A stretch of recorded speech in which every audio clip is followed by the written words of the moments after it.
speaking on behalf of disability rights communities.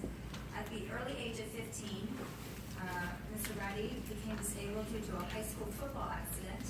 For over 25 years, he has advocated on behalf of persons with disabilities. He was hired back in 1988 to establish and administer the Center for Independent Living of Central Pennsylvania. As CEO, Theo has created an independent living center that has become a strong and growing voice for persons with disabilities. If we could turn around, Mr. Braddy will be up there with a microphone. Please welcome Mr. Braddy.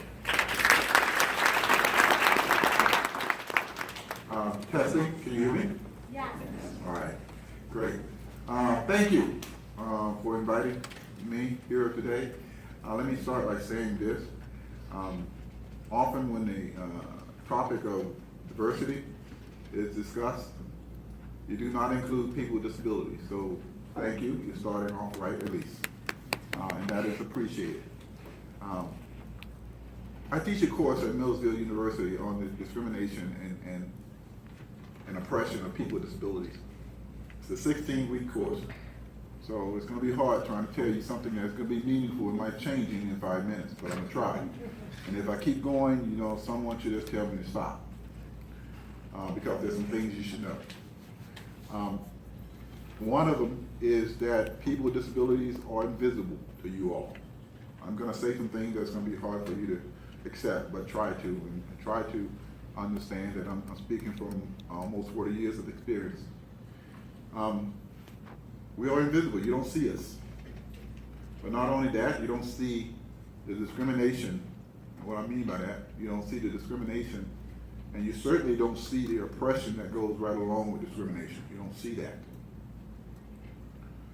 And there's a reason why you don't see it, and I'm going to try to get to that.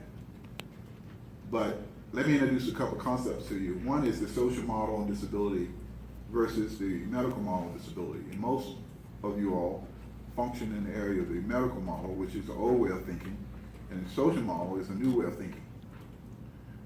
The social model says that people with disability don't need to be fixed. That we're not the problem, that society is the problem, and if society remove the physical and attitudinal barriers, we'll be okay. The medical model say, yeah, well, you all are a bunch of collections of symptoms and diseases, and if we could fix you, we can cure you, then everything will be fine. That's the old way of thinking. Because I am more than a collection of symptoms. I'm more than this wheelchair. But often people want to put me first and foremost as a person, as a wheelchair person, not a person who uses a wheelchair. That's the first thing you see. You see the amputation, you see the wheelchair.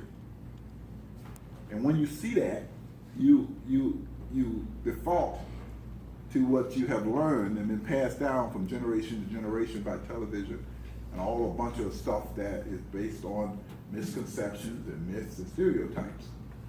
What you believe to be true about people with disabilities. And the problem with that is, like many of you in this room are people of authority, policymakers, and you put in place customs, traditions, and policies and procedures that are then based on those misconceptions. And you're then discriminating and oppressing a whole group of people. And unfortunately, you don't know that because you don't know what you don't know. That's why education is the key. A good movie you should watch is The Freedom Riders. Great movie, and I really encourage you to watch it because it tells a story of why white America went in Deep South and challenged white America in the way they were treating blacks at that time. And the people who lived in that area didn't want that to happen. And I'm going to get some quotes here. One of the things they said that, how dare these people come in our community and challenge our way of life that has been built up on customs and traditions and things that we have put in place. They had a problem with trying to change a way of life. They saw nothing wrong with requiring people to go around the back of the building or separate drinking. They saw nothing wrong with it. It was a way of life. They were discriminating and oppressing people, and they saw nothing wrong with that. That still goes on today with people with disabilities. You still want to segregate us. Children, separate education facilities, nursing homes, institutionalization. You see nothing wrong with that. Because you're so used to functioning that way. Because you're able-bodied, non-disabled people, and you function that way. You don't know what you don't know, and until you know that, you can change. Even here today, I was invited to speak, and I'm up here. I'm not down there. Is that an exclusion? It is. This is a reasonable accommodation, yes, but I'm not down there with everybody else. Although there's a ramp, I understand, back there. It was so easy for you all to bring it up here instead of including me.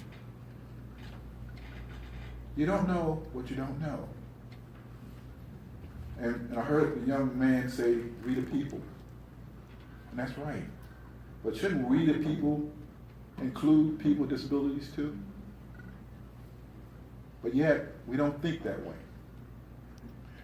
And unfortunately, a lot of people don't get this. Disability don't discriminate. But it does oppress. And this is what you're all about here.